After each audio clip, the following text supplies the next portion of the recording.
I think I think we're live. I think that we're live. Ladies and gents, welcome back. It's another Friday evening. We're gonna have a special one tonight. If you notice, the chat's real small down at the bottom, and I gotta figure out how to make it bigger because that's just weird. Typically, I'm using different software, but I'm using something else this evening so that we can have our guest on tonight. And we're going to have an interesting conversation and going to try to keep it in with the chat and what everybody's doing here. Robert with a 279 super chat right out of the gates. Thank you so much. Really appreciate that. That's awesome. Thank you so much. And why don't we're going to get into it. We're absolutely going to get into it. Just got my guest here grabbing himself a wobbly pop. Alex Zoltan, welcome to the show. Welcome back. Thank you. It's nice to be back. Happy Friday, everyone. Happy Friday. Just do us a favor in the chat. Give us a little audio check because on Wednesday it was really messed up. So I turned my volume way down, but tell us, like, am I louder? Is Alex louder? I can try to make adjustments accordingly, but I've got myself way turned down in the meantime until we figure this stuff out and get it going. But yeah, welcome back everybody, and welcome back Alex. So it's been a minute since I've had you on the show, Alex. Yeah, it's been a long time. I think the last time I was on was in the aftermath of the gender question. That's right. So you're not famous for that because of the election. So you did what every good journalist would do. You got out of your seat and stood in line. Apparently that's like a hard thing for people to do. If you don't know the reference and you're watching, Alex is a reporter for True North, right? It's True North. Yeah. So you went over to the debates, and with the hopes that you'd be able to ask a question to the potential Prime Minister of Canada, and you got to, because nobody got up and went to the front of the line. Like, it literally was just effort. It really came down to that. Yep.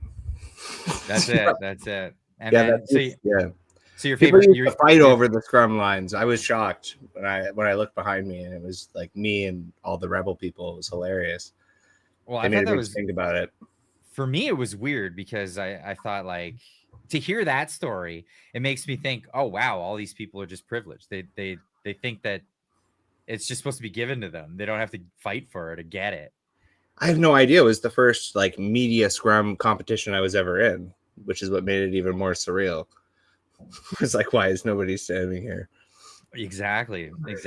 So yeah. I had you on for that. Your famous question. What was the question? How many genders are there?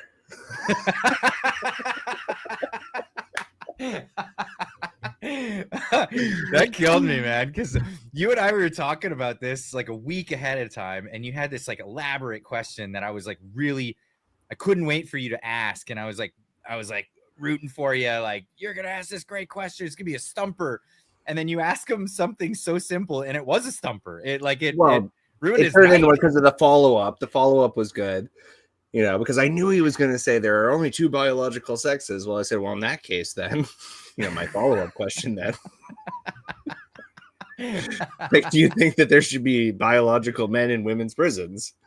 He didn't really have a good answer for that. He just stammered and said, this is Canada, and then looked at me really mad. Pretty funny. The reason that I chose that question, though, I had a whole bunch of different questions I could have asked. The guy said, go quick. And that was the quickest one that I had amongst my list of questions. He's go quick. So some of it from the other journalists, though, was a bit of grandstanding, like questions that took about 5 minutes to get out.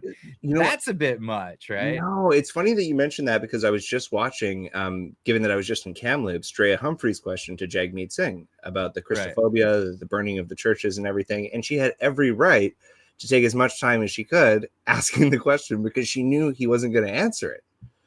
So that was really some, like, in my opinion, good playmanship or whatever. I mean, what else, like, what are you going to do? You're not going to ask a quick question if the person's not going to answer it. That's fair. That's absolutely fair. Jim Jam saying, Alex, you don't look homeless today. Nice. Really? Oh, that's so nice. It's the nicest anything that anybody said about me in a while. So you were just recently on a trip, right? You were on that trip out to Kamloops. And how did that go? So first explain what the trip was, why you were there, and we'll go from there. Sure, yeah. So I was sent there on assignment from my company, True North, and we were covering I'm still struggling on like what to call this thing exactly. I'm not sure if it was a free speech event, or that's what I call it, a free speech event, a protest, a speaking engagement. I again don't know what you call it, but they sent me there. Our friend Drew's in the chat. Love you both. Oh, that's great. Hi, Drew. Yeah, for people on the channel, you're gonna get to see he was Drew there in a couple of weeks. Oh, was he there? Yeah, he was there. Oh, no way. Yeah. No way. I'm gonna go down and meet him on Hastings in a couple of weeks. Oh, great. And that's great. Yeah, no, it's gonna be great. It will be great. But like, what a place to meet. Of course, you'd say, "Oh, great! Yeah, I meet friends there all the time." But yeah, yeah, it's gonna be interesting. Drew's definitely a very interesting guy, and he's gonna shed some light on some things that a lot of Canadians I don't think have seen, or just there's a lot of Americans that watch this channel as well. So I really want to bring this story to people out there. Tamara Leach saying good evening from house arrest, gentlemen. So great to see you, Alex. we got a bunch of great people around us, don't we? That's great. That's great. That's too funny. Awesome, Tamara. Great to see you in the chat. That's amazing. So get back to the story. So you went out to Kamloops to the residential school. Yeah, so it was I would call it a free speech event, and it was featuring Frances Widdowson, who is a former Mont Royal University professor who lost her job over her opinions on the Kamloops mass grave situation. She had that was it a book and then a documentary called A Grave Error. Yeah, which I thought it was a clever name for it's a good title for sure. Yeah. I read the book actually recently. It's a good book. Okay, wow. Yeah. But she didn't write it. It's a series of essays. So she's one of the authors. But she was there. Jim McMurtry was there. We were actually on your show with him. Yeah, that's a year ago. Jim's great. So he's another teacher who was fired for his opinions on residential schools and Indigenous issues generally. And then Dallas Brody, the leader of the One BC Party, was also there. She's the one I've yet to meet, but I do have her contacts. I'm going to get in touch with her at one point, and we should have her on the show. She's fantastic. I didn't get the opportunity to talk to her. You didn't? No, man, it was chaos. So we went to Thompson Rivers University, which is like, I don't know. I had no context really for what I was going into. That's kind of a lesson in maybe doing more research before you walk into something. But Thompson Rivers University is a college that is fairly left-leaning, I gather. Kamloops also is home to. I didn't know that. Are there any that aren't though? To be honest. Well, Thompson Rivers. Okay, well that's okay. This is an interesting observation I have about the event. One of the dominant narratives about demographics in Canada, politically speaking, is that it's the boomer liberals against the millennial conservatives. And Thompson Rivers University, these kids were a little younger than millennials. I guess they would call them Gen Zs or whatever. Gen Z, yeah. It was kind of an inverse of that narrative, right? Because here are all these boomers coming to the university campus and all these kids just screaming at them. And these boomers were conservatives, generally speaking, and the kids were liberal. So I don't know. I mean, I found that kind of interesting. Yeah. Do you think there is like so I know that there's a faction of the Gen Zs and even millennials that are conservative leaning, but do you think it's like a silent majority or anything like that in Canada? Or is that more of an American phenomenon? I don't know. It's hard to say. I mean, in the last election, it certainly seemed like millennials and Gen Xers voted overwhelmingly conservative. Yeah, or is it just that universities or institutions of education are like just ripe full of it's the indoctrination camp. So you're just gonna get like if you go to a corn farm, are you expecting to see anything other than corn? You know what I mean? Like, yeah, and I'm humble enough to remember like it wasn't that long ago that I was in my mid-20s. You know, maybe 12 or 13 years ago, which is again not that long ago. I probably felt the same way as these kids. Okay. Is that because of university? Is that because you? Yeah, I went to university, of course. Yeah, of course. So you went to the communist mill and you've come out like a Mao supporter, and Yeah. Well, of course, yeah. And then like as soon as you get out of university, you realize that isn't how the real world works. But I told these kids, I'm like, I'm glad that you guys are here. You're engaging in civil discourse, and I might not agree with you, but freedom of speech doesn't require me to listen, and the same is true in the opposite direction. You don't have to listen to me either. Yeah, I'm actually not that I was saying much. Yeah, very in favor of that. So what was the deal here? So the McMurtry and crew come out with shovels. No, they didn't come out with shovels. No, that's why did I hear that? No, that's not true. I think Frances Widdowson had posted a picture of herself with the shovel, which is kind of it's morbid humor. I also have a bit of a gallows humor, but she did not come to the event with a shovel. But okay, is that morbid humor, or is it like, well, what it's are we gonna gallows find? humor? It's gallows humor, and what she was doing, in my opinion, and I didn't have a huge opportunity to discuss things with her either because we were just getting screamed at by all these kids. But my impression is that she was there for an epistemological reason. Like, she was a teacher, and as was Jim McMurtry. And I think that there's a certain element in both of their personalities that misses teaching. And what they were trying to tell these kids is, if you're making the claim, or the government is making the claim, that 215 bodies are here, then you have the burden of proof. Yep. That's all. And, these kids, by the end, were pretty reasonable. I thought they did all right. Okay, so some middle ground was found on that whole thing. So to say you have the burden of proof, if a genocide occurred, let's have a little bit more than ground penetrating radar kind of thing. Yeah, I mean, I think that there is a large cohort of people even on the opposite side of the issue. Well, no, actually, I think there's a wide agreement on both sides of the issue that there should be an excavation. But there's also a large group of people who says, well, let's dig up your ancestors.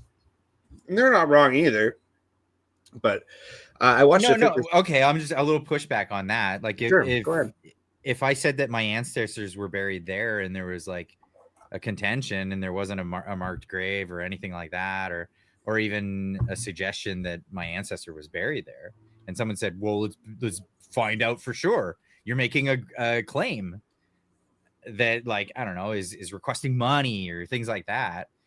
And yeah, they would have every right to say, I don't believe your ancestors actually here.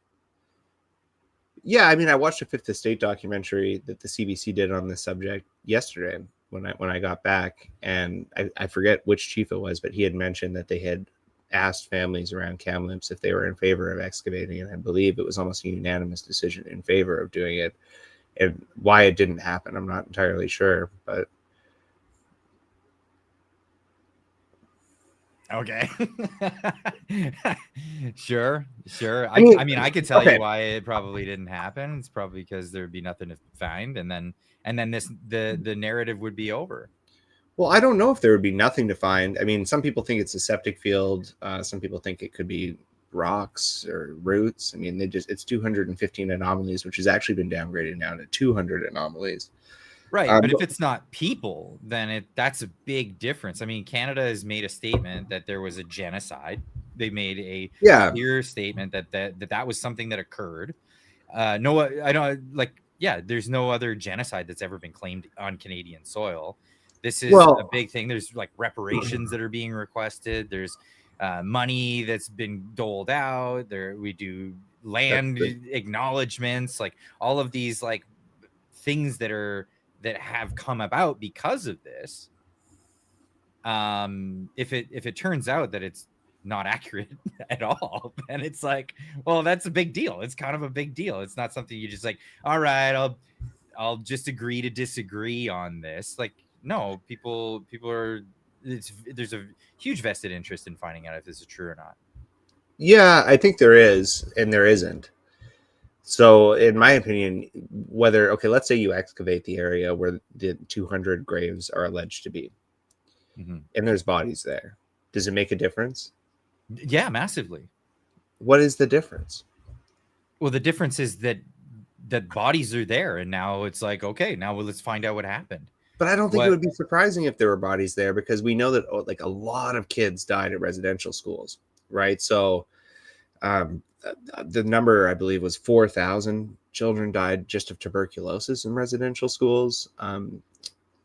Bryce, who was the chief medical examiner or something back in those days, said that it was a 25% mortality rate in indigenous schools. Somebody famously said that if you wanted to create tuberculosis factories, you would build residential schools. I mean, there lots of kids died there. There's no question about that. Now, were they murdered is a whole other question. And like that's another allegation entirely. And that's where I believe some good intrepid journalism and some academia needs to go to work, right? Because how do you that's an incendiary claim. And I personally don't believe that children were necessarily murdered, but I do believe a lot of kids died there for sure. I mean, that's but that's the thing. If it's exhumed and it's just a septic field, then not both. But does it make a difference at that point? Because lots of kids still died there of tuberculosis. The way I frame it is this way: like if you have 4 kids and you send those 4 kids to residential schools, or in the case of the 60 scoop, maybe like the government comes and takes your kids, maybe even with your acknowledgement, and 3 of those kids come back, but 1 doesn't.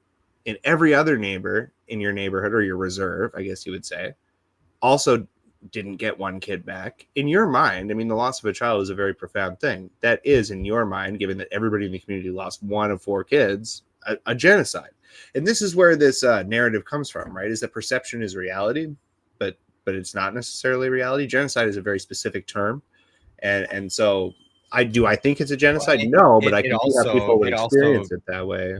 Right. It also expresses motive when you say the word genocide. That there's like a motive involved there. Yeah. So if there were a bunch of kids that caught tuberculosis at a time of an outbreak of tuberculosis, I mean, there would be records of that as well, and there are records of those cases. Those cases did actually happen, and then I believe that there's talks about what happened with the remains of those children, things like that. But again, what's being claimed here is something that like there's no other evidence that, or like there's no other thing that suggests like there's a whole bunch of missing children that didn't occur, and like that are unaccounted for, that like a death certificate wasn't made for them, and all these other things, that they were just like mysteriously swept off in the middle of the night, murdered, and put into a mass grave. It just didn't. That part of it doesn't exist. All they found was a septic field. It looks like, anyway, and now a giant claim comes about it. Yeah, like to me, there's kind of 2 dominant narrative tracks on this issue, and I don't find either of them particularly accurate. And let me explain what that means. They're not even accurate in terms of their own argument. They're caricatures of arguments. So on the far left, you have Leah Gazin, who says this is a genocide. And I think that she's a particularly stupid person. And I think that her position is incorrect. It is not necessarily a genocide. Cultural genocide, that term I don't necessarily agree with. I prefer the term cultural erasure, certainly. I'll give you that. But genocide, no. On the far right, and these tend to be anonymous accounts. I'm not attributing these arguments to McMurtry, Widowson, or Brody, but you have a lot of people who are saying nothing bad happened at residential schools, or the things that happened at residential schools were equally terrible to the things that happened to me or my parents or my grandparents. I don't know if that's necessarily true either. I'm hearing a lot of that from anonymous accounts that are getting really angry at me for trying to take a nuanced view on this. But I feel like there's this highway in the middle towards the truth that nobody's driving on. Right. Everybody's too busy, like, chewing it out in the gravel on the sides of the road. And yeah.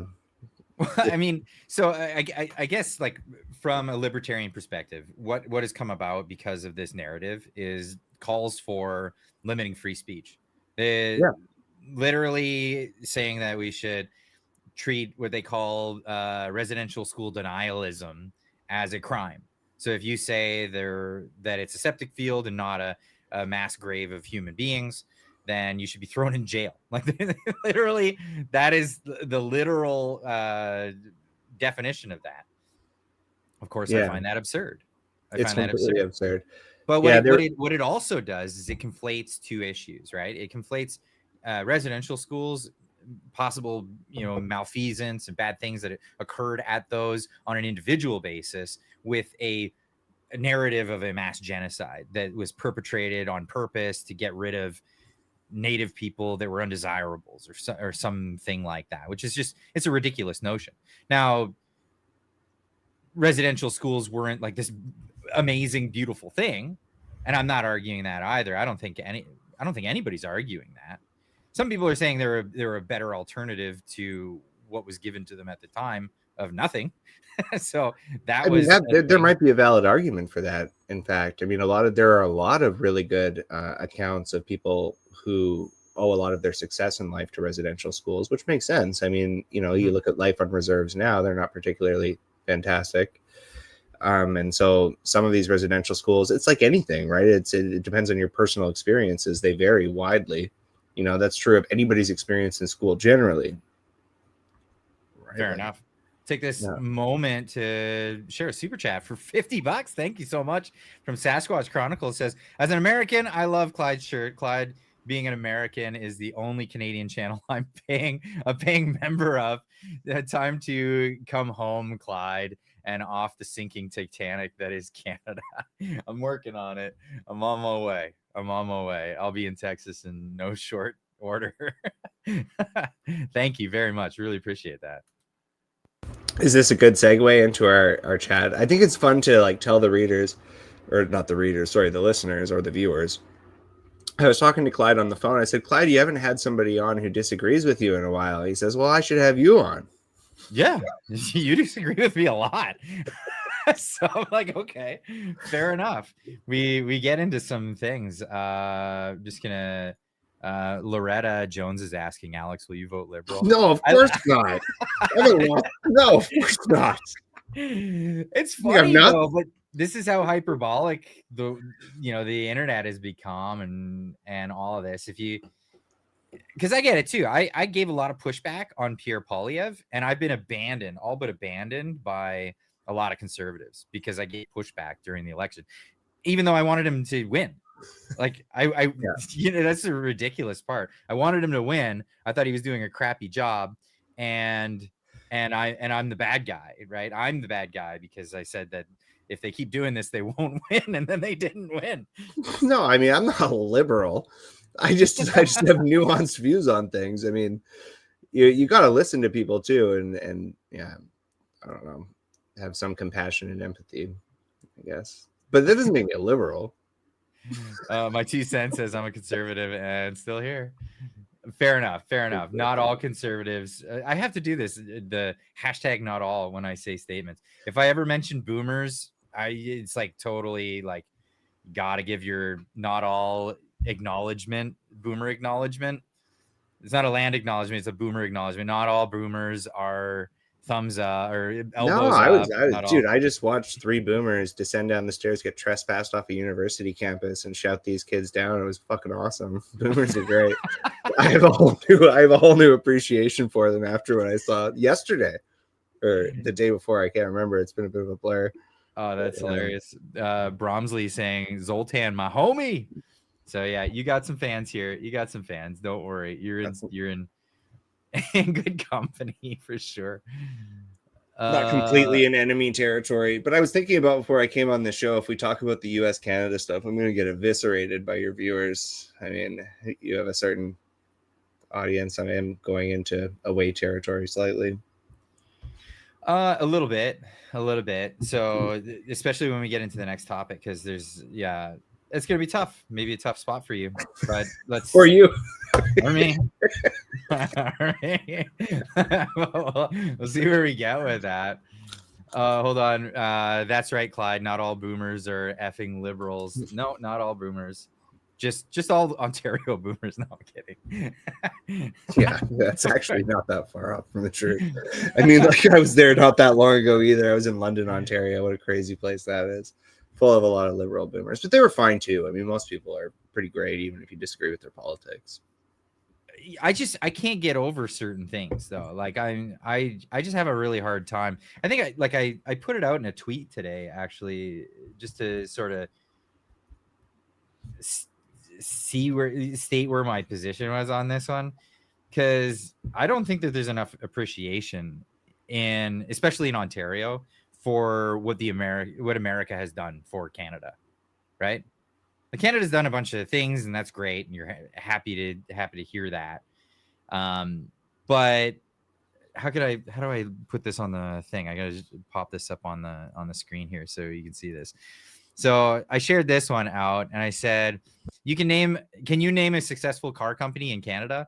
It looks to me like auto manufacturing only came to Canada because of how generous the Americans are with open markets and companies that are happy to work with Canadians or with Canada. Do you think you think that Canadians would be grateful? They aren't. And I gave this meme. You've seen this meme before. I made this. You made this. I made this, right? You know the old meme.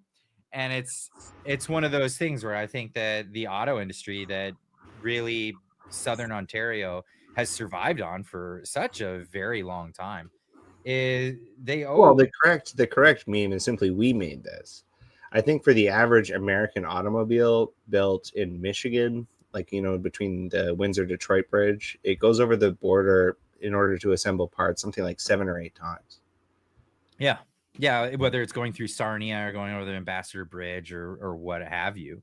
But the reality of the situation is American innovation was bleeding over into Canada. Like at the time that the automotive explosion happened. The automotive explosion happened in Michigan, it happened in Illinois, and in Ohio. But we also invented insulin in basketball. Okay, so that's true. But so what I'm saying is, like, the fact, because there was auto manufacturers that tried in Canada, they all failed, all of them, every one of them. And a lot of people would say, well, it's because of those pesky Americans. Like, wait a second, a lot of auto manufacturers failed in the States, but all the big ones, they came out of the US. Well, a lot of auto manufacturing companies are based in the United States, but they still rely on Canadian manufacturing to build the vehicles. That's my point. And so we built this. Yes, but if at the time if Canada wasn't there and didn't have that, they would have just went to another neighboring state. That's the thing. Or if there was the trade barriers and restrictions, if Canadians were like they are with the dairy cartel, even to this day today, and saying, no, you can't come in and do your activities in this country, then it would have happened. It was because they were happy to come over the border and work with the Canadians and say, yeah, we'll give you employment. Yeah, but the Americans were also happy to use the Canadians for their manufacturing and their parts, just as much as we were happy to use them, right? I mean, it's a reciprocal relationship. Yes.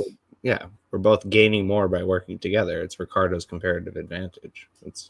So then years went by, and as that manufacturing base receded, America said, all right, boys, come on home.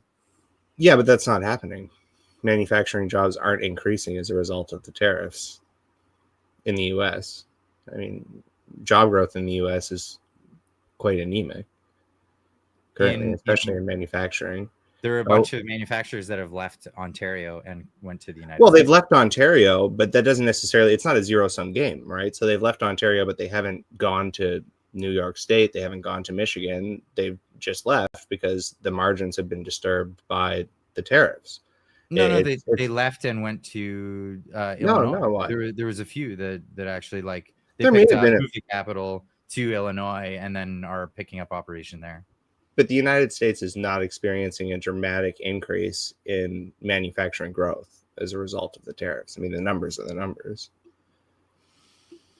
Interesting. What numbers are those? Where are those? So yeah, you can look them up. The U.S. labor statistics. You're free to Google it, of course. Because I have seen a number of jobs that are lost in the U.S. So some automated stuff, things that have been lost to automation. So that's been a big thing.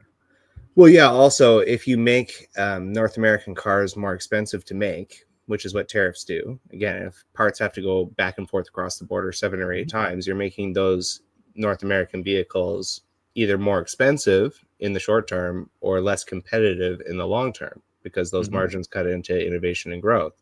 as compared to Asian cars. And they build a lot of cars outside of North America. So just because a job goes away in Canada doesn't mean one appears in the United States. So it's more likely actually that a job appears in Korea. So that's the interesting thing about a lot, like you mentioned, Korea, Kia, Hyundai. Those are big manufacturers that sell automobiles to the United States, but they sell automobiles that are manufactured in the United States. Japan's the same, largely the same. So a lot of the vehicles that you buy in the North American market, they're produced in North America. You're not getting a Tacoma that was made in Kawasaki. You're getting a Tacoma that was probably made somewhere near Tacoma, right? Like that's where a lot of these things are manufactured. There's a lot of manufacturing in the South. There's but if that car is manufactured in Tacoma and it requires cooperation from another adjacent manufacturing plant in God only knows where, somewhere in Canada, and these tariffs now increase the price of that, then again, it makes those companies less competitive as compared to companies that aren't dealing with those tariffs, right? Tariffs are taxes, and taxes are not a magical instrument that you can use to change things. This is Justin Trudeau's carbon tax idea, that you can tax people into changing the weather. The idea that you can tax people into bringing manufacturing back to the United States is actually analogously absurd, in my opinion. It doesn't make any sense, and most economists have agreed on this for a very long time. I mean, over 100 years, it's been the conventional wisdom. So the thought there is that if you put tariffs on a particular item, if you put a tariff on a particular item, that cost just goes up. So if something has to continue to be made outside of the jurisdiction where you have the tariff, and you're just basically punishing the consumer that's paying for that item because you're making them pay for the higher cost of manufacturing that would be local, right? As opposed to buying something that's outside of that domain. But when it comes to automotive manufacturing, if you're doing this as a purpose, so say the purpose was to get that manufacturing to move their base back to the United States, you do eliminate that cost immediately if they actually move that. Because if they cross the border 15 times and pay that tariff 15 times, that's like I think some people did a math and said, yeah, that'd be like $12,000 per pickup truck. That's pretty absurd, right? But if they just move their manufacturing and just avoid Canada or avoid Ontario altogether, then that price doesn't go up. Yeah, They but wouldn't have that's that an issue. if, and that if is not happening. I mean, you can look at the data. It's simply not happening. So we're gonna have to disagree on that one because I've seen no. It's not a matter of disagreeing. Yeah. It's a matter of looking at the data. I mean, Trump famously, I think he fired his U.S. Labor Bureau statistics person because the numbers were so terrible. I mean, this is. I haven't seen that. I'd like to see that. So I have seen reports of manufacturing shutting their doors and then moving to Illinois. It was one location. A few moving to Ohio.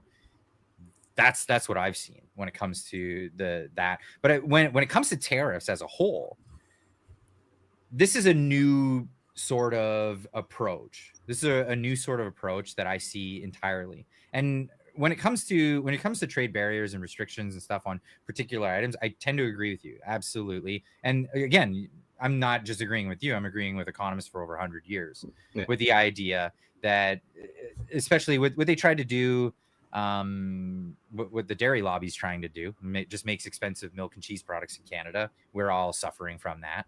What at the turn of the last century, there was sugarcane farmers in Louisiana that lobbied the government to make sugarcane more expensive from South American countries via tariffs at the border. All it did was it just made it more expensive for Americans to consume sugar from sugarcane, led to more revenue. There was more revenue because of it. But later, those sugarcane farmers went out of business and the tariffs stuck around, right? And what was the causal effect on that? Well, a lot of companies that use sugar ended up going with the cheaper fructose that they could get from corn, which was subsidized by the government. And then you end up with all this like government money going into something that makes everybody fat and that's crappy, fat and unhealthy, fructose. So I agree with you on that, and I agree with all the economists over the decades. But there's this new concept that I think that Trump's bringing about, and it's a completely different concept. We'll get into the punitive stuff because I know you and I have argued over this, and Oh, maybe we allowed to talk about that? oh yeah, of course. So the punitive tariffs, we'll get into that afterwards. But what I'm talking about is the blanket tariffs that are on all other countries. Like every country is getting a new trade deal with different tariffs, depending on the country and what agreement they come to. Now this isn't a tariff on any particular items. There's no carve outs for any other items. This is the tariff you pay, X amount of dollars. Boom, that's it, or X amount percent on the items that come into the United States. And the U.S. is treating this not as a protectionist measure, but they're treating this as a revenue generator by creating an entry fee into the market. This, you're from that country, you pay this entry fee, it's X amount of percent, boom, boom, boom, that's it. That's the cost. See how it rolls out. Now, what happens in the United States, because the U.S. is the largest economy in the world, and it's a central hub for all other countries and all other manufacturers and people who make widgets and food and all kinds of things. They want to sell on the U.S. market. If you can get into the U.S. market, that is like the biggest boon for your company, period, bar none, straight across the board. So the U.S. Under Trump has said, we're just going to make an entry fee. You come into the U.S., you want to trade with us, it's going to be this much percent. Boom, there you go. And they're generating revenue from this. Now, because other countries are involved and people are still making these products within America or from other countries, competition still exists. And because the competition still exists, it drives prices down. We would agree on that, correct? No. You don't No, believe that competition drives his prices down? No, of course not. So let me explain this to and I'm not trying to be condescending about this or anything. Mm-hmm. So let's say that you are you're selling cookies on the side of the road, like a lemonade stand. You're a kid. Yeah. And the reason that you can make a profit on these cookies is because you buy them for 50 cents from your next door neighbor and you can sell them for $1. Well, what happens if one day some bully comes and he says to that kid next door, I'm going to charge you 25 cents to send those cookies over to the other kid? Is that kid going to just absorb the cost or pass it on to you? Well, it really depends on the kid. Mm-hmm. If he passes the cost down onto you, you have two options. Either you pay more or you make your own cookies. Well, you still have some margin, so you'll probably just pay the extra 25 cents, but that just cuts into your margin. The government is the bully. Nothing has been produced out of this 25% tax. Nothing good is coming out of it. The bully just has an extra 25 cents that he's probably going to spend on bullying other people.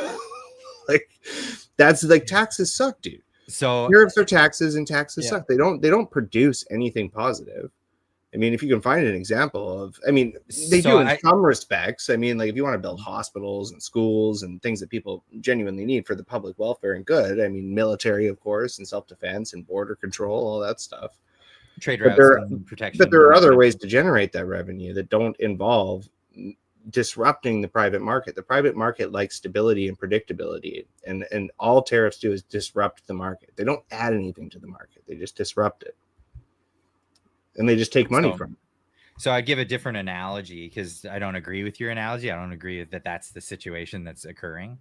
What I would give is that somebody builds a super mall, like a big mall, where everybody could come in and bring their businesses to the mall. Now, everyone that comes into the mall, they say they agree, okay, I'm going to have to pay rent to rent that space. And that's what I'll pay. And, however they come on that agreement, they could have low rent and just pay a percentage of sales, or they can pay one lump fee and then that's it for allotted period of time, whether it's monthly or annually, that kind of thing. And you have big spaces, you pay a big fee. You have a kiosk, you pay a small fee. Like, this is how a mall works, right? And the guy who came up with the mall, the guy who built the mall is thinking, yeah, I got to recoup my costs for all the security at the mall, making the mall available for people, all of this stuff.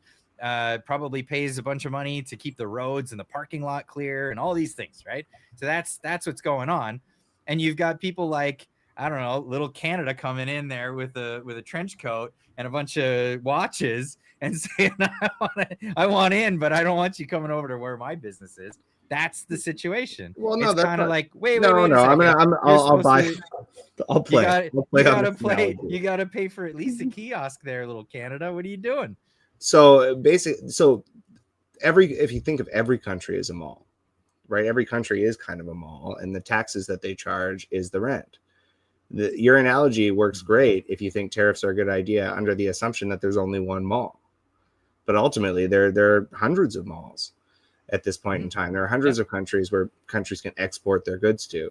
So all that mall that is doing by charging extra rent is causing those companies that occupy the mall to pass that extra cost onto the consumer at the mall. That makes the mall less competitive as compared to every other mall. See, again, here's where I disagree. The mall still exists, so you have competing businesses at the mall, and those different countries that they come from have competing tariffs, right? So this was the idea. You have competing tariffs. The goal ultimately is to get the tariffs as low as possible.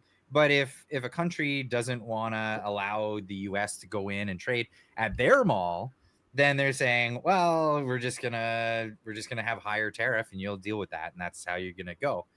Now, the mall, people are saying the mall, like this is the analogy. It really is. So the U.S., again, I'm getting back to, the U.S. is the most lucrative economy.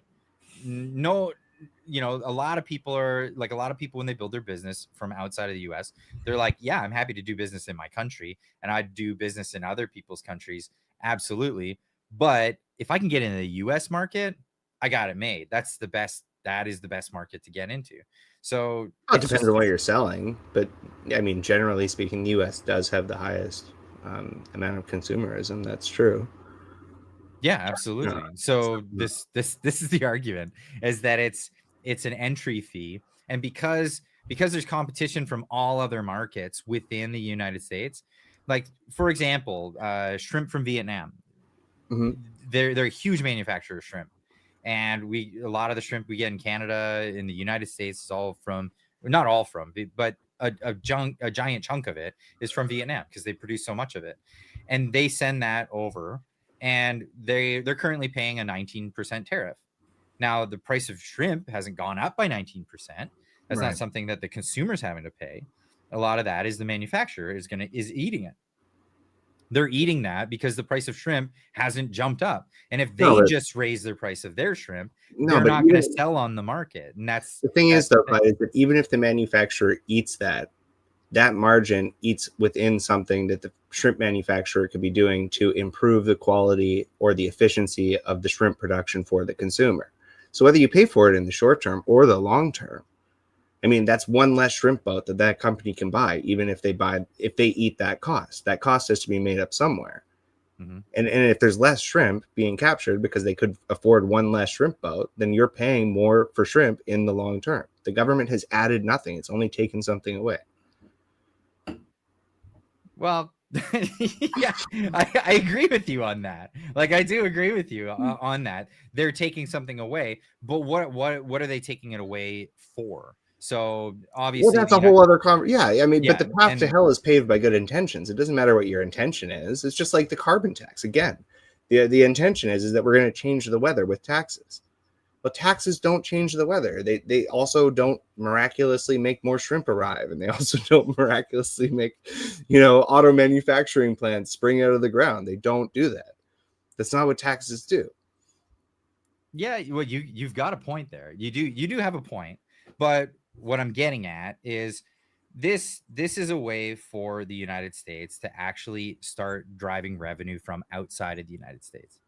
So they can, because there's a lot of these manufacturers. No, because the tariff is paid by either the consumer. Well, it is paid by the consumer ultimately, whether it's eaten by the foreign company or not. It doesn't matter. And frankly, I think in most situations, they will pass the cost down to the consumer because margins are thin. Right. So, but that's not what we're seeing. So that was the prediction that was made, and that's not what we're seeing. And the explanation of saying that those companies will have to eat it is actually the way it's going. is the Well, you are direction seeing that inflation go up as well. What is it at 3%? I think in the United States right now. so I had three, maybe overall for, I'm not sure, because it's so difficult to measure inflation because they keep changing the CPI, right? So consumer price index, I can't justify. Canada's consumer price index is not the same as the US. It's not the same as Great Britain. Any of these countries, they run on a basket of goods that they keep changing all the time. And it's usually to make the numbers look better. But I would say the driving factor for inflation is monetary policy. I think printing tons and tons of money I would is agree the with that. driving factor on You that don't one. think it's the war in Ukraine? Well, they're printing money to No, I'm fund joking. that. Yeah, so I would agree. Yeah, it's that's a huge chunk of it. Like, yeah, absolutely. But you gotta get me off the thing. But yeah, absolutely. So that would be the main driver of inflation. But we are seeing prices of food going down in the United States. I'm hearing reports of this all across the board, where prices of things were months ago they're X amount of dollars less now. It's actually the cost of living, just the cost of being alive in the United States is going down, while simultaneously in Canada is going way up. I mean, I was in the United States not that long ago. I found food. Also, you have to account for the currency exchange, but I found it very expensive. I found things in the United States that hadn't been there for maybe 12 months or something. It'd been about a year. I found that prices had gone up. I know that's anecdotal, Yeah, but that was my experience. interesting, because I'm getting different experience from a Yeah. lot of my viewers. I get reports of this all the time. People calling me I, and I, telling me this. I mean, regardless, I don't really know why tariffs would ever make prices go down. I mean, I feel like you'd have. What is the argument for tariffs making The prices go argument down? is that the prediction that the prices would go up has not been happening. In fact, it's been a lot of the opposite. People have been experiencing prices going down instead of going up. But have they? I mean, does the data show that? Or, I mean, we certainly don't have deflation in the United States. I mean, inflation appears to be Is occurring there. still a factor, but there's apparently deflation on certain things. People talking about food, I mean, gas, these kinds of things the dropping. gap between American incomes relative to housing as compared to Canada's housing to income ratio is that's enormous. I will absolutely acknowledge that. But that's a different story, But because Canada is in a housing bubble, and that's a market distortion. I think that, and I'm not trying to defeat my own case here. I just want to no, be no, no, truthful, right? Like, Canada's housing bubble is a distortion because of monetary policy, and they're in the direction that they were going with that. They were like legitimately trying to prop up an equity market in that, and but our over interest rates tend to follow each other very closely, like almost exactly. So I don't know how it could be like a monetary policy distortion in Canada, but not in the United States if we've had the same interest rate fluctuations. because the market, that's not where it went in the United States. So when you have low interest rates for a very long time, what ends up happening is people will take the money that they have, like savings, and they'll put it into some sort of commodity, because they'll lose money in savings because of the inflation. That's Mhm. low interest rates and inflation equals like a net deficit on your savings, right? So they'll put that into some sort of commodity. Sometimes it's in the stock market, sometimes it's in business. A It's lot of often times in real estate as well. it's often in real estate, and that's particularly what occurred. I don't know if you can hear that. I got kids screaming Yeah, I was wondering somewhere. what that noise was. Yeah, I thought it was in my place. It's like, oh no, I got a bunch of kids in the other room. no, But it's okay. so yeah, it forces people to invest in something, and they'll end up going into one area. And when too many people go into a certain thing, it bids the price up. And when the price gets bid up, that encourages more people to go into that, because they see that their return on investment would be better. And it's not always housing, right? Like in the before Mhm. the 2000s, the late 90s, it was the dot-com bubble thing that took place in the United States. Before 2008, it was real estate, but it was hyper focused on a few different regions in the United States. It wasn't nationwide like it is in Canada. So and especially when you look at the situation with Canada, the amount of the marketplace, so the amount of people relative to how many dollars are out there floating around that are tied up in real estate is ridiculously bad. Like it's way worse than like for the nation itself, worse than like what happened with the '08 crisis in the States, because that was centralized to parts of California and Florida, things like that, right? It could be. I mean, I think a big reason that Canada has probably, definitely a far more inflated housing market than the United States is because we have a principal residence exemption, which they don't have in the United States. So if you own your home in Canada, you live in it for 35 years, and it goes from $100,000 to $1 million, you get to keep all the money, completely tax-free. As long as it's your first home, your only home. Your primary residence. Yeah. It doesn't have to be your first home or whatever. But I misspoke. Yeah, your main house, the one you live in. Exactly. Or you're supposed to. That's so true. Holy crap!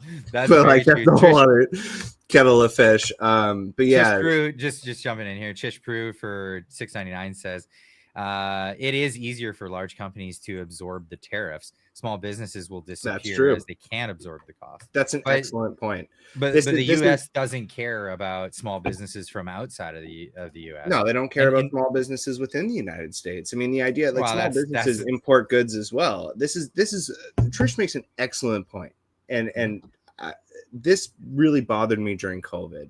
Do you remember when all the like local grocery stores and restaurants were closed down, but you could still go to fast food places and Walmart? Yeah, that sucked. Yeah, like that was complete bullshit. And Trish's comment is very much aligned with that exact same bullshitness, if that's even a word. Nonsense. Bullshittery. Yeah, bullshittery. Yes. So these tariffs, she's right. It grossly advantages companies that can absorb the tariffs while disadvantaging those that can't. And so it's a big leg up for big corporations and a big leg down for small businesses. I agree. Bernie says, but in Canada, you don't get to write off the interest on loans. Or in That's Canada, true. Yeah. But in the US, you do. That's a fair correction. That's absolutely correct. Yeah, for sure. Yeah, so that's nice. Yeah. I'm looking forward to that when I buy my first house down in Texas. That's Brian Benny says the USA tariffs are as they were. Steel and aluminum are changed. The USA does not want a communist Canada making our defense. You kidding? Got a brain? USA tariffs are... I'm sorry, Brian. Yeah, I don't know. I don't know how to take that one. But so this is a big move that the U.S. is trying to do. I was covering a bit that Tim Pool did with some lunatic guy who was like a Doug Ford supporter, ex-Toronto city. You have to be a lunatic to be a Doug Ford supporter these days, right? So holy shit. And he was on Tim Pool. He talked like Doug Ford. It was crazy. Like, oh, come on, man. Like, let's not go there with it. Tim Pool was saying, why do we even bother buying aluminum from you guys? 18% of our aluminum in the United States is manufactured in the United States. Most of the rest of it comes from Canada. Why even is that the case? And he started looking it up at the time because the guy was just pulling the typical like Doug Ford kind of response, like, oh, come on, man, we helped you out during the war and stuff. Like, why you got like? I find that offensive actually when people pull up like old military things as like a reason why we should. Why would that be offensive? I mean, that's absolutely legitimate. A lot of Canadians went to Afghanistan, served very bravely in defense of the United States in the aftermath of 9/11. I think that should engender some really goodwill from the Americans. Yeah, I think that should engender some goodwill, but not to win political points. I think that's offensive. Why would that be offensive? Again, I think that we're stronger together. It's not like a competition, So totally agree. But when Canada is not being great and the And US how have is, we not been great? I guess that would be the question I have for you. well, just bad trade. So I think Canada should But get Donald Canada. Trump wrote the last trade deal. His administration wrote the last trade deal. So how would that be us being bad on trade? He agreed to the deal. If he thinks that he's getting raked, I mean, then he wrote a bad deal. Maybe he isn't the master of the deal. Okay, he's not the art of a deal. So yeah, the current trade deal is that Canada gets to have monopolies on telecommunications, banking, a number of other things within Canada, but the Canadian banks are allowed to enter the US. A lot of these were carryovers, right, from just how it's been for the past 80 years or so. And now Trump is coming in, he's saying, we're going to end that. We're doing a whole new deal, not just with the trade deals between multiple countries like the USMCA kind of thing. No, let's do a deal with Canada. Let's do a deal with Mexico. Let's do a deal with Great Britain. Let's do one with Japan, Vietnam, all this stuff, right? Individual deals. This is the whole new concept, right? And it seems like there's a whole new game, and Canada is not on board with that. They're saying, screw that. No, we want to keep the old one where we have monopolies. We're allowed to operate at exceptions on certain rules, but we're still allowed to have like unfettered access to the US market. No, I mean, like there's the deal was agreed to. The deal is the deal. Mm-hmm. And the way that the deal works is both countries do the same thing. They just call it a different thing. So in Canada, we have tariffs, we have barriers to entry. I will absolutely concede that. And certainly in particular industries where we need more competition. And I would like to see those barriers go away. I would love to see no tariffs. So we're both in agreement, like that. Well, yeah. But then that puts us in disagreement but that puts us in disagreement together with Trump. If we both want no tariffs, then we're in disagreement with Trump ultimately, who says that he loves tariffs and that he thinks tariffs can do A, B, and C. So what turned me around on the idea of tariffs being a revenue generator is that I think that because the U.S. taxpayer for the longest time has been paying for security on trade routes all around the world, I think the U.S. is looking for a way to fund that. It shouldn't be incumbent on the taxpayer of the United States to pay for the Straits of Hormuz and Canadian cargo ships going to England and to other places around the world, and so on and so on and so on, right? So the argument there would be, well, we're just finding a way to pay for that. If you want access to the U.S. market, we're just going to use that tariff to fund all of these trade routes that you guys all enjoy. And that's going to be the way to fund it. Yeah, I just don't think it's the best way to fund it. What do you think would be a better way to fund it? Well, unfortunately, I mean, the United States, you have two options. You can either not fund it at all. You can stop paying for protection around the world, and then you lose American hegemonic power. Yeah, or you can continue paying for it through mostly income taxes, unfortunately. Or this new scheme, tariffs. This is the new scheme to get other people to pay for it. Yeah, but the scheme, in my opinion, is not a good one for a few different reasons. Number one, Americans pay it regressively. So everybody pays the taxes. If the tariffs are indeed passed down to the consumer, it gets paid by everybody regardless of their income. Well, that's not a very efficient way of taxing people, right? Because it's very difficult. Obviously, it's harder to squeeze blood from a stone than it is from a grapefruit, right? So it's harder to take money from people who have very little money than it is from people who have a lot of it. And it doesn't mean that I am like, Bernie Sanders liberal, as some of the people in the comments will probably be suggesting. No, they're pretty I'm good. generally anti-tax. They're being pretty good to you. Oh, that's nice. That's kind. I mean, I would prefer for there to be no tariffs and therefore to be the lowest amount of tax possible. But the United States doesn't have that luxury, again, because they are the world's superpower. Yeah. So you have two options. You can either continue paying for it through income taxes, which is the most efficient way of taxing people that we've come up with in society so far, or you can just not pay for it at all. And how's that working for the Canadians? Pardon me? How's that working for the Canadians? What? Paying for it in income taxes that are progressively getting higher and higher and higher. Well, we pay for it in all kinds of different taxes as well, right? I mean, sales taxes, yeah.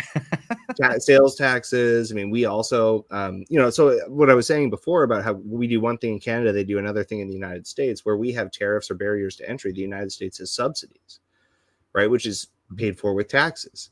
None of these things are good. You want to eliminate subsidies. You want to eliminate tariffs. You want to eliminate government distortions to the free market. The free market is the most efficient market in the world.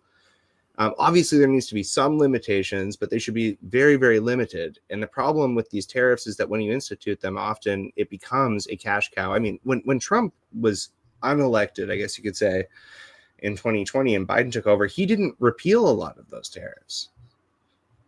He kept them in place.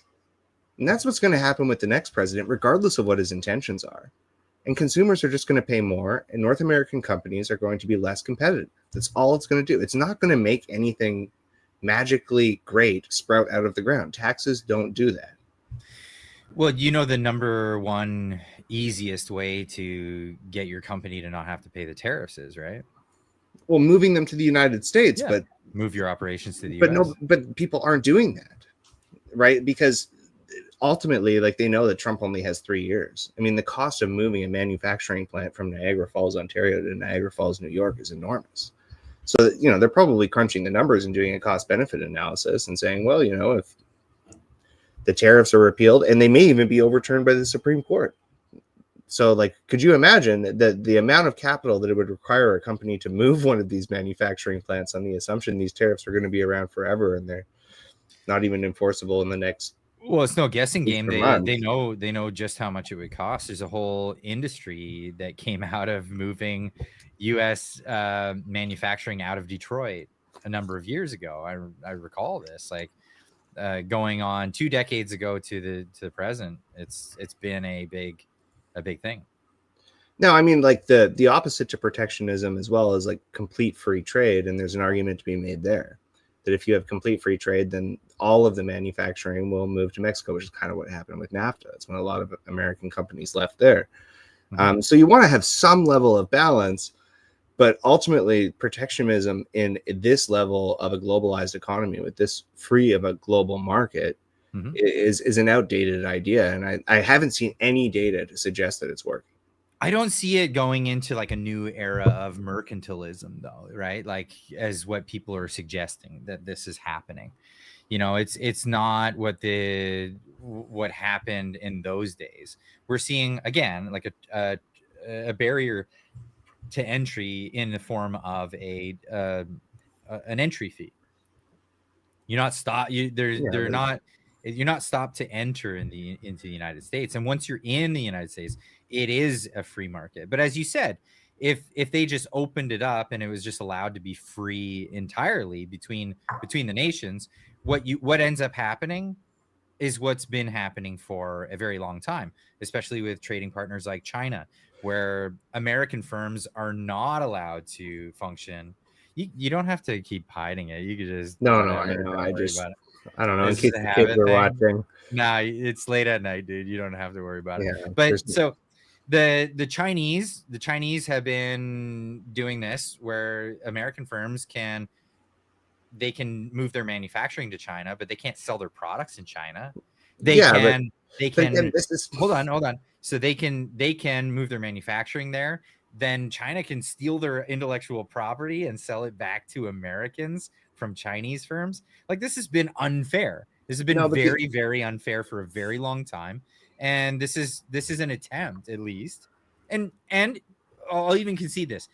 If my estimate is absolutely wrong, this is still a step in the right direction compared to what it was, because we have a lot of countries. China is coming to the table saying, okay, we're gonna negotiate some better trade. We just had Vietnam open up their country to U.S. manufacturers to sell their goods to the Vietnamese people. 100 million people that live in Vietnam. Very accessible island to get to once you bring the products to port. In recently, Indonesia. I mean, he gave him a 19% tariff, and when he got off the plane, they danced for him. They were stoked. They were excited to have him, and they have 19% tariffs. Also, on top of that, they are opening up their market for a bunch of American manufacturers to come in and be able to sell their goods that they previously were not allowed to because So you're of saying trade barriers. lower tariffs are good? No, it's a higher tariff. They have a On higher tariff. Malaysian goods? On Malaysian goods? And Yeah. Malaysia is happy about being... Sorry. No, Indonesia. Did I say Malaysia? I meant to say I Indonesia. heard Malaysia. So My the bad, United States is charging a higher tariff on Indonesian goods, and the Indonesians are happy about it. That's what it looked like when they went to the table. So this is the interesting thing. So Trump has brought Who's running Indonesia's foreign affairs office? Is it Chrystia Freeland? No, apparently not, because she didn't like Trump very much. But this is across the board, though. So if you look at the situation across the board, every country is coming to the table and saying, okay, we'll try to negotiate the tariffs down as low as we can, but we'll pay tariffs, and we're not gonna have a hissy fit. Canada at this point is the only country left doing this. Because Canada, even the Chinese were a holdout for a while, and they're coming to the table, and they're seeing things realistically. Like when everybody in the world is doing a thing and Canada isn't, at what point does maybe Canada go, hold on a second, maybe we're because we already have a very fortuitous trade agreements between both countries, in the sense that I believe like 95 to 98% of CUSMA goods are tariff free. Currently, yes. So a lot of these punitive Trump tariffs, as he likes to call them, or the Trump administration likes to call them, have very little impact really on Canadians. I mean, this is sort of a nothing burger. It's like the United States. You're right. Yeah. Yeah, no, you're right. So why would Canada rush to like make a deal with a country that they already have a really quite spectacular deal with? I think it's all political, to be honest. Well, yeah, I would agree. I mean, the brilliance of the Carney campaign was that he ran against Trump and not Polyev. Yes, absolutely. But there are things. I mean, the Abacus data in May of 2025, which, you know, it's not that long ago, of course. Trump's approval rating was 15%. So he was the least popular politician in Canada. So if you ran against him, you probably would have won. Yeah, well, good luck running against Trump in Canada. I mean, well, you don't need good luck. I mean, it's kind of a no-brainer. I mean, I know I'm Monday morning quarterbacking here, but I feel like Polyev probably should have done the same thing. But a lot of critics, you know, including yourself, I'm not trying to pick on you or anything specifically, but anytime he would criticize Trump, you would kind of jump down his throat and say that he was doing a stupid thing, when in fact, like, the political calculus showed that that was probably the smartest thing he could have done. Because in politics, it wasn't a winning strategy. It was. Well, he didn't. His strategy was to sound like the liberals when the liberals were doing a thing. And well, that's because that was the right thing to do based off of just the pure numbers. Liberal is not going to get you a vote. No, it will in some senses. And again, this is not necessarily what I believe. This is politics. Politics is a game of calculus, and you have to win by getting the votes that you don't already have. You don't win by making the votes you already have extra happy. So that's why I said that going to rallies and holding big rallies to people who are already voting for you is not a winning strategy. It's to get out. I would agree with that, actually. Yeah, and I attended many of those rallies. They were fun. I'm sure they were fun, and there were a lot of excited people that were already going to vote for the guy. What I was saying is get yourself out in front of people who people's eyeballs who maybe sympathize with your situation, and haven't decided to vote yet, Well, and and maybe optics aren't going to wise, vote. the That would rallies be were more. bad too because it looked very Trump adjacent, right? Like, which again, like I don't have Trump derangement syndrome. I want to make that very, very clear. I don't dislike Donald Trump.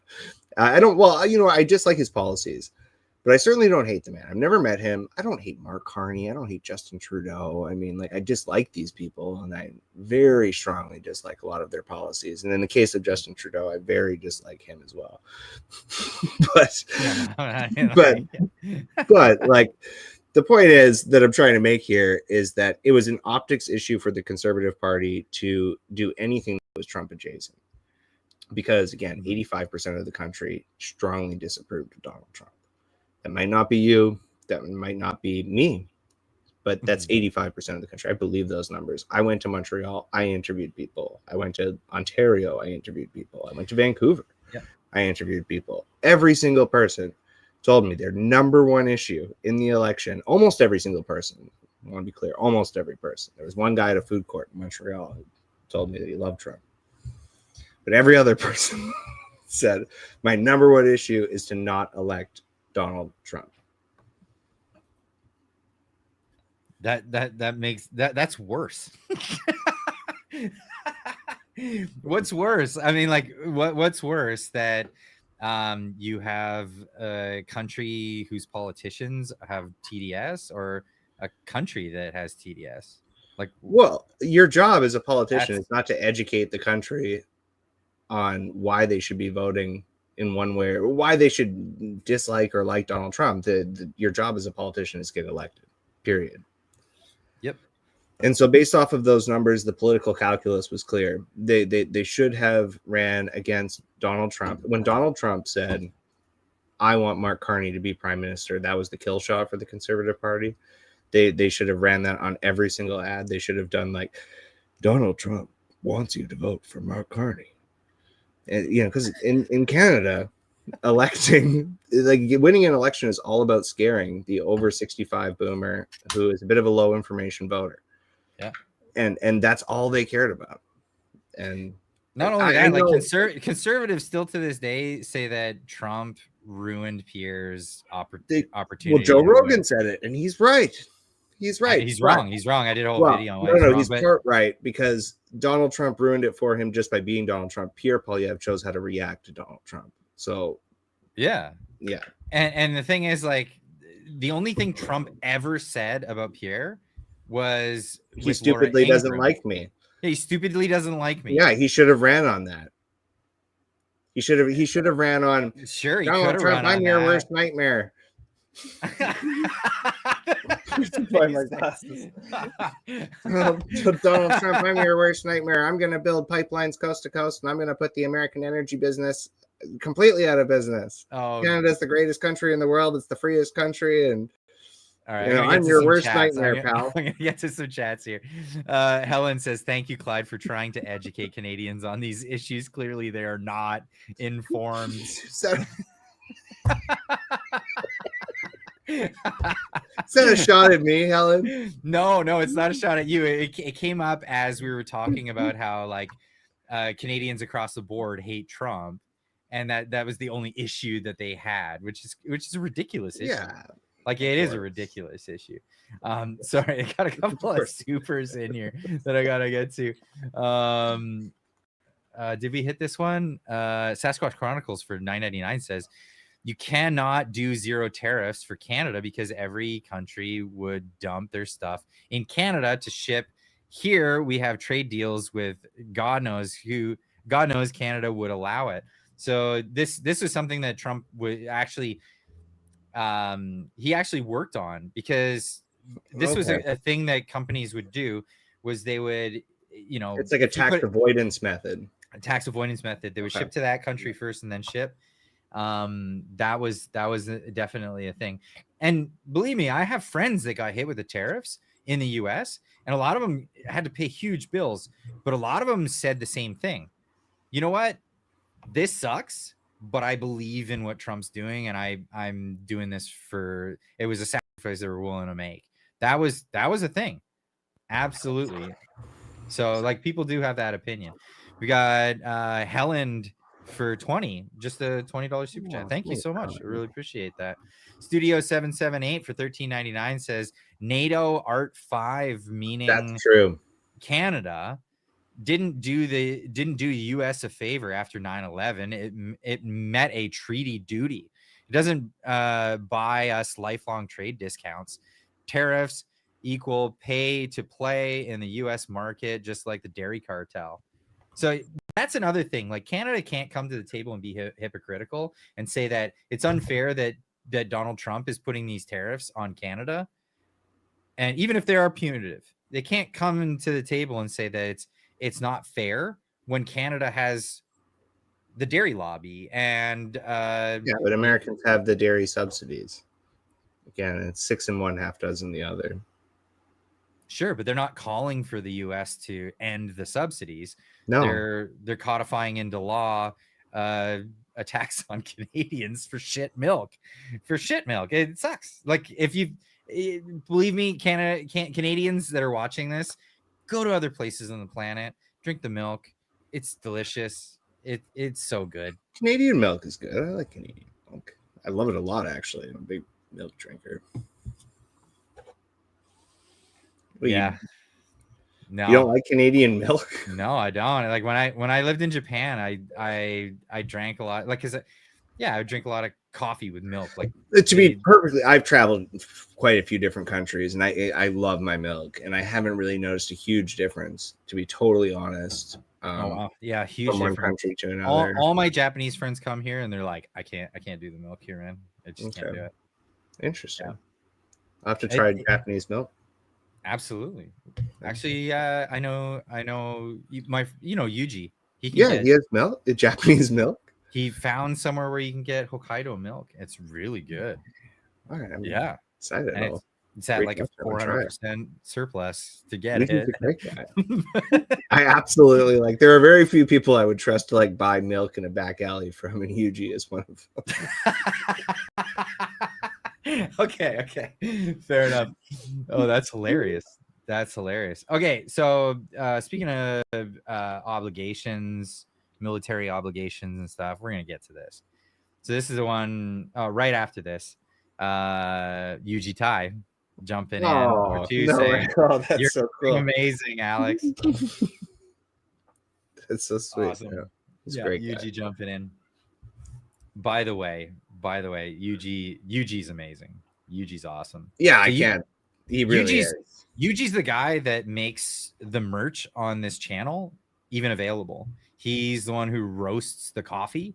If you guys are buying the coffee from this channel, and if you're not, somebody who's buying the coffee from this channel, get in the chat right now and just say how great the coffee is, because it's amazing. It's the best coffee in the planet.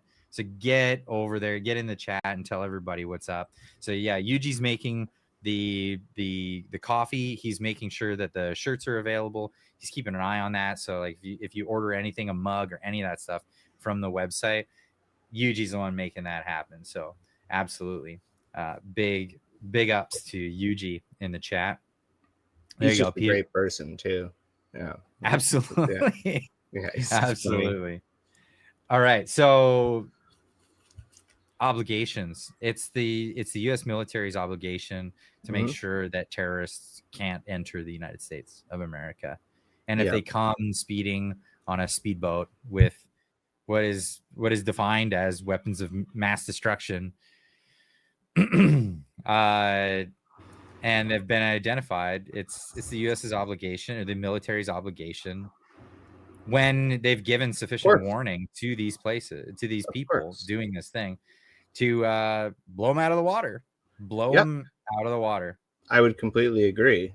Now you compared to what my celebration of shooting terrorists out of their boats to celebrating Charlie Kirk's assassination. I want to be clear about what I was saying in that context. So I was not comparing you celebrating those deaths over the Charlie Kirk deaths. I was challenging the presumption that celebration of death only occurs on the left. Now, your premise that it's different because they were blowing people up who had weapons of mass destruction would be a perfectly sound one if you had proof they had weapons of mass destruction, and you don't. And I don't. Okay, so this is where it gets interesting, right? So if you have a military installation and you know that there are cartels which are designated as terrorist organizations, and they're bringing in goods, which is No, I want to be. Not one person has been identified. Not 1 gram of cocaine. Not 1 gram of fentanyl. Not one organization has been linked to these boats. Not one arrest has occurred. Not one indictment. Nothing. There is no evidence. The idea that they probably had weapons of mass destruction does not fly for anybody who, in my opinion, is like a robust, objective, critical thinker. You need some evidence. Again, this is very much like the Kamloops situation. If you're killing somebody because you think they have weapons of mass destruction, you make the claim. You now have the burden of proof. It's not up to me, Clyde, to show you that something didn't happen, that you say did happen. It's up to you. It's he who makes the claim has the burden of proof. And the US government has not, they have not reached that evidentiary bar. It's that simple. Like it's not necessarily that I don't believe that they could be drug traffickers. Certainly they could be. But the reason that the United States is the preferred trading partner for the world is not necessarily, to your point earlier about how it is the nice is small. It's the reason that people prefer to use US dollars as the fiat currency. And the reason that the US is the preferred market is because it's a rule of law country. When you are looking to open up a business or to find a market for a particular good, you are looking for the country where you're the least likely to be shot by your government or to have all of your shit stolen because the government doesn't like you. That's the reason the United States is the preferred trading partner for the world and why the US dollar is the fiat currency. If you remove the rule of law and you give the government the right to kill whoever they want simply because they think something without having to prove it, you remove that American advantage. And you're accelerating the power of competitive countries, China, India, Russia. Those countries suddenly become more lucrative and more attractive by comparison because the United States is no longer as much of a rule of law country. This is, in my opinion, a very big issue. Yeah, I'm just trying to find the tweet. So Trump tweeted out the other day, and it was a boat that they apprehended rather than blowing up, and they apprehended between that boat and several other boats, a handful of people and lots of drugs. Why didn't they do that with the other boats? I mean, the idea, like, I'm not saying that there aren't drug boats in the Caribbean. Of course there are. But I mean, when this whole thing first started, too, they were shooting boats, off of the coast of Venezuela. I don't know if you've ever looked at a map, but the coast of Venezuela is nowhere close to the United States. It's so this idea, and also like 0% of the world's fentanyl is produced in Venezuela, like 0%. We're talking about Canada and Mexico. We can go into that. I mean, but Venezuela produces 0%. Almost most of the world's fentanyl at this point is produced in 2 countries. All of the precursors come from China, 99.9%. 0.1% comes from India as well. Might be higher. India is probably sending more fentanyl than they used to. Precursors. In terms of manufacturing the final street product, it's almost all happening in Mexico and the United States and Canada. But much like large growth trees, the further north you get, the bigger the price gets for fentanyl. So this is why the claim here is that the U.S. is shooting fishermen in their boats that are just trying to earn a living. Well, it's if you're shooting the person because you think that they have weapons of mass destruction, it's your burden of proof to prove that they had weapons of mass destruction, not my burden of proof or their family's burden of proof to prove that they were a fisherman. You're the one making the claim. So these are some of the fishermen that they're talking about. This is going to be, that picture is from like 25 years ago. Is it? Yeah. Look at the community note. Because I know a lot of people write community notes that don't actually provide any evidence for them. Drug smuggling photo from 2024. Spanish drug interception. That's what the claim there is. No, I think it's 2004 actually. If you go up, it was AI 2024. Okay, 2024. Yeah. It's not even relevant to the conversation we're having. Okay. So I spoke with you guys. You both or the both of us know Rudy. So Rudy is another he's great a friend, guy. yeah, a mutual friend of ours from Venezuela. I spoke to him today. He's Canadian, like he's not Venezuelan anymore. He's a Canadian citizen, and spoke to him about this today, and he's like, "Man, I see those boats going across." And I know what fishermen's boats look like, and I know what kind of boats come out of Venezuela because he lived there, he grew up there. Oh, I believe him. He knows what's I going believe on. that the Maduro regime is a horrible regime, and Mhm. it's a communist regime, and I despise it and everything that it stands for. And like most communist regimes or dictatorships, I assume it's a narco-terrorist state. That is, I believe, completely believable. I also believe that a lot of these boats are probably transporting Colombian cocaine from Venezuela to the Dominican, or to another island in the Caribbean. Again, not fentanyl, so not the weapon of mass destruction that you're necessarily suggesting it is, because almost no fentanyl is produced in Venezuela. Number two, not going to the United States necessarily. You have no idea where it's going.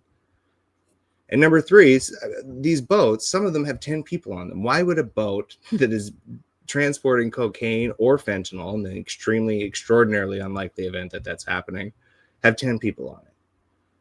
I mean, a lot of these boats, I would suggest, may be migrants. But again, that's not my burden. It's not. If I make that claim, then I should try to prove that claim, right? Mm-hmm. It's not my job to say to you, Clyde, prove that it wasn't 10 migrants. So prove that it wasn't 10 migrants? Yeah, that's what you're asking me to do with regards to the drug trafficking claim. Mm-hmm. You're saying prove it wasn't drug traffickers. Well, I can't prove that something didn't happen. You're making the claim. You have the burden of proof. And a picture I'm not making from 2024 in another part of the world. I'm just having faith in the claim that's being well, I think that's an extraordinary leap of faith, frankly. Okay. I mean, like governments make mistakes all the time. I mean, many soldiers die every year from friendly fire. I mean, the U.S. shoots at allied soldiers. They shoot at their own soldiers. All countries do. Militaries, governments are incredibly incompetent. They make mistakes all the time. And to have a complete faith that every boat that they're shooting has weapons of mass destruction, which I assume would mean fentanyl, when most of the boats aren't coming from a fentanyl-producing country, is an extraordinary leap of faith.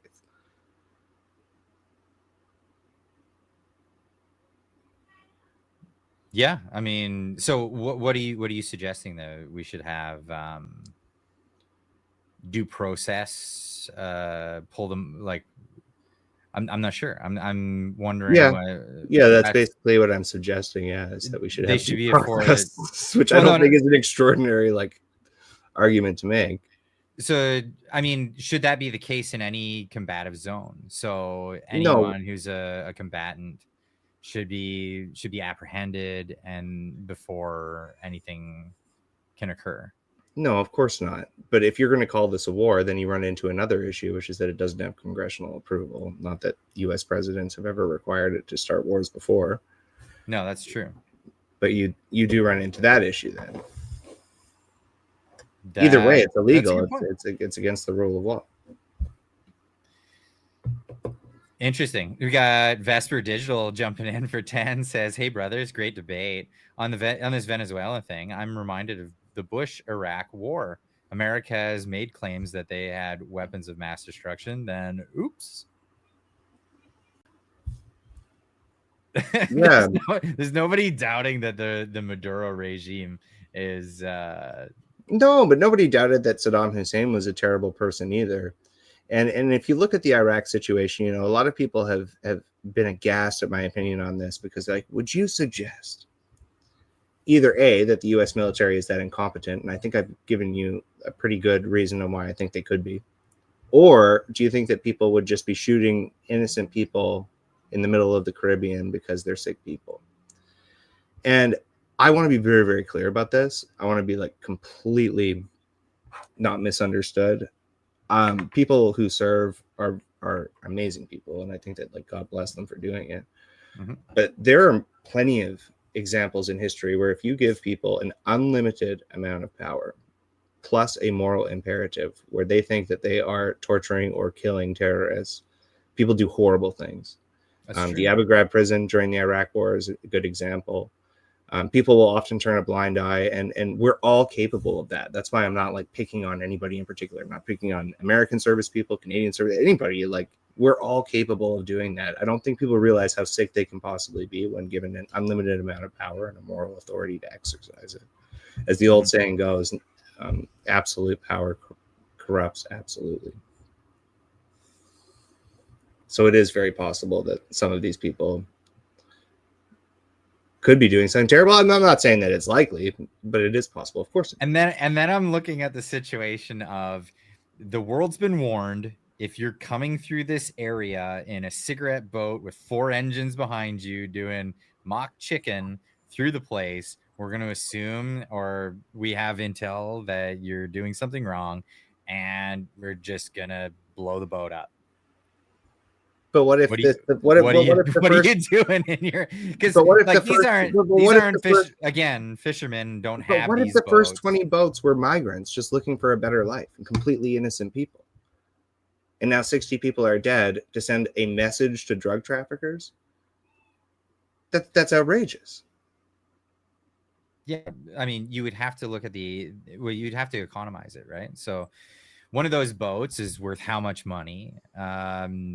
Getting that across, getting a few people across, 10 people you said might have been on the first boat, a dozen people.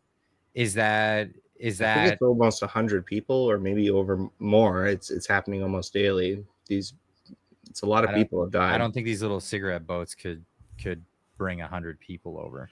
How do you know? No. The death rate, I think now is up to, it was 69 the last time I looked. 69 people had been killed by these shootings on many boats. I'm going by what I was talking about with Rudy today. He said, you have any idea how much those boats would cost in Venezuela?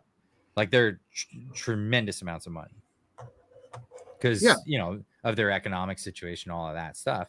The amount of money to get a 4-engine speedboat is not something that even like human traffickers are pulling over. You'd have to have some huge numbers of whatever cargo that you're bringing over just to even make that viable or worthwhile to even put yourself at risk. I'm not denying any of that, but what I'm saying is that there's a reason. Like, you can't just assume something and then act on it in a rule of law country or a society. There's a reason. If some guy is walking down the street and he's wearing a bunch of gold chains that he looks like he can't afford, and so we think he's a crack dealer, there's a reason that the police aren't allowed to just go and shoot him. Mm-hmm. The same thing applies here. Like, do you want to live in a rule of law society or not? We're talking about a combat zone. Like, this is where the U.S. has said this area. If you enter these waters, you are reckoning with the U.S. military. It's been established. This. So is it just? Are we saying that it's okay because they've established it, or it's okay because we know that they're doing something good? So then, you seem to have moved from the opinion that we know they're doing something good to, well, it's okay that they can do it simply because they said they can. No, I still think that they're doing something good. How do you know? Because we have what they've apprehended.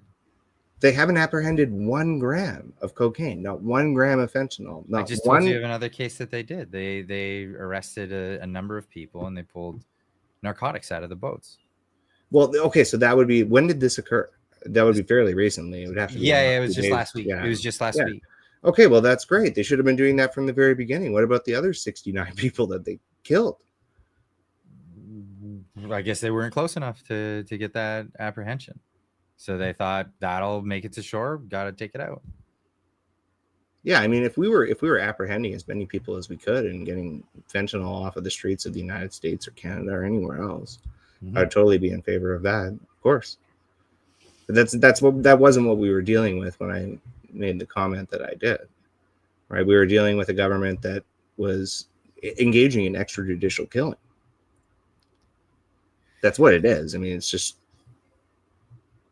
Yeah, and so is shooting an enemy combatant that has, you know, in a war zone. This is what. Well, again, now we're going in circles because you're saying that it's okay because they've declared it a war zone. I mean, none of these. Again, there was no evidence that these people had weapons, that they were shooting at the Americans who shot at them.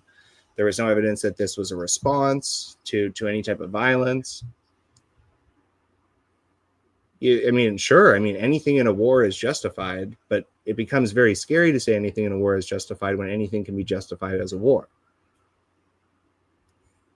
Yeah, okay, that's fair. Yeah, anything can be justified as a war, but I think this is justification. I think that like this in Well, yeah, particular. certainly the fentanyl crisis. Certainly, I mean, more Americans and Canadians are dying every day from the fentanyl crisis than were dying during the Vietnam War. Just in the last few decades, it's killed more people than I think both world wars combined. Of course, but fentanyl doesn't come from Venezuela. Well, I mean, whatever drugs they're bringing in is still part of that. Yeah, I mean, very few Americans. I mean, I don't want to say very few. I think it's like 20,000 Americans or somewhere around that range die from cocaine overdoses every year, but that's minuscule in comparison to fentanyl.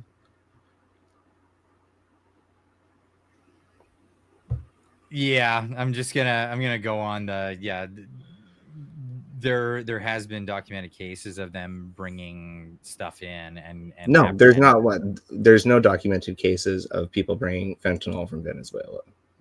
There are zero. So it should just back off.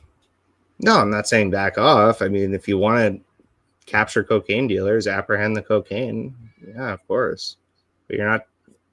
I don't think it's reasonable to just shoot people because you think they have fentanyl when it's almost like statistically impossible for them to have fentanyl. You see what I'm saying? This is a very disturbing kind of story if you look at it through that lens. And again, the likelihood of these people having fentanyl is virtually zero. Interesting. I've got another one from Vesper. It sounds like he wants to get on this. For Tan says, to be fair, Alex, there's a blind spot here. If there is credible intel chatter that is not made public by the CIA or the FBI, that will not be made public. Assuming all intel is public is unrealistic too. So yeah, I mean, there is a certain amount of information that we just won't get. It's not going to be pervy to us. But when military operations happen, I mean, it is kind of one of those things. And you call it blind faith, but it's one of those things where we take into consideration that they're actually following through with just orders on this. And I get it, as you as a reporter, you want to get a little more proof. You want to make sure that it's just. But sometimes, yeah, I mean, sure, find out that it's just. But this whole concept of like giving them a day in court or things like that to somebody who's not an American citizen, who's bringing awful things into the country. Yeah, well, they should. When there's clear warning, when you say, hey, guess what? If you're in a boat, we're probably going to shoot you down, and then they get shot down. The bleeding hearts. I mean, no, I'm not being a bleeding heart. I'm being a realist. So the fentanyl boat that you should be concerned about is a giant pork container coming from China. I agree. If you want to stop fentanyl trafficking, inspect all of those boats from top to bottom, and then if you find fentanyl, connect the dots and figure out who imported those precursors so that fentanyl could be produced here. You don't shoot people in cigarette boats off the coast of Venezuela to solve the fentanyl crisis, just like you don't use tariffs against Canada to solve the fentanyl crisis. This is nonsense. That's fair. Yeah, I would say that we definitely should be doing that, going through the shipping containers, because that is a weak point, and that's exactly where a lot of it's coming in. And so if this is a war, and I think it kind of is. My issue is that we're fighting the war against the wrong people and we're using the wrong methods. I mean, this is a terrible idea. fair enough. That's actually a good point right there. Now, if the benefit is that in the long run, the Maduro regime is gone and they have a functional democracy again, I'd like to see that. I would like to see that I in would our too. lifetimes. Yeah, Because I don't think that, again, killing cocaine traffickers in the Caribbean is the way to do that. Most likely alleged cocaine traffickers. Right, alleged as it is. Well, Alex, I know we're not going to come to any conclusions tonight, and that was never the goal. The goal was to have a conversation and chat about it on things really... that we disagree about. And you know what? It's fun. It's fun to have people that you can disagree with and be civil about it, right? Because we don't see a lot of that these days. We see a lot of like radicalism, people really upset on one side with the other side being really upset, and it's the discourse has gone to shit. It really has. Yeah, I was going to say this was a tea party compared to what I experienced in Kamloops the other day. Absolutely. You know, like you and I can disagree on these things and we're fine. And after this, we're going to chat about all kinds of crazy stuff and whatever. That's exactly where it is. And, you know, the audience is going to think what they want. And we all live in a, well, we don't. I was going to say we all live in a free country. I don't know if we do. I'm shipping off to one, but we're leaving you back here in the semblance of what. Well, I hope you're not shipping off to it in a cigarette boat. You take one of those land boats. Find out how free you really are. Yeah. You got Church of Hertz for $2. Says Vesper's really dating. It was really dating R. Gilmore. Now we're even V. Okay, you guys have a little rivalry going on. I'll let you have it. Rachel Gilmore is undateable. Alex is wrong. The U.S. has the best intel. CIA, DEA, DHS, plus assets in Venezuela. Yeah, I actually believe that's true. I believe the U.S. does have the most robust intelligence service in the world, but often the things Trump says and Pete Hegseth do is at odds with those intelligence services. You can read all about that too. There's not a lot of agreement amongst those services on what's happening. So. Studio 778 for $6.99 says if your legal operations into the U.S. keep getting vaporized, or your illegal operations into the U.S. keep getting vaporized, that's a message from God. Stop your foolishness. That's a funny comment. All right, that's where we're going. We got Clyde. The stars on your shirt are so bright. Yeah, I had to wear this. I had to wear my stars and stripes. I think that's great. I like the United States. I like Donald Trump. I'm not trying to. I just don't agree with the methods. Fair enough. Alberta Nan jumping in there for $6.99 says the war on Venezuela's fentanyl is a lead in to invade their oil. Yep, I believe that's true. Yeah, I think it would be nice if their oil would make it to market. I don't know if it's the U.S. trying to invade for it, but it's to expose their oil to a free market, exactly as you said, which I think would be a net benefit to the Venezuelans. Yeah. It would be a net benefit to them. It would be a net benefit to everybody in the market. I mean, cheaper energy is always good. It's absolutely the best. But my teeth are floating. I gotta have a wee. So it's we're just gonna end the stream here at this point. Alex, stick on the phone. If anybody wants to jump in, we're gonna be hanging out in the Discord after this. After a little bit, Alex, and I are gonna have a little bit of a chat, and then head on over into there. If you're not a member of the Discord, somebody in the chat, so one of the mods got to be in there with a link to the Discord, and you can get on over there and enjoy some time with us. This is it's not every Friday we do a debate, but we're probably gonna hear an earful from everybody afterwards. So this is gonna be a lot of fun. Anyway, everybody, enjoy your weekend. We'll see you guys all on Monday. Keep on trucking.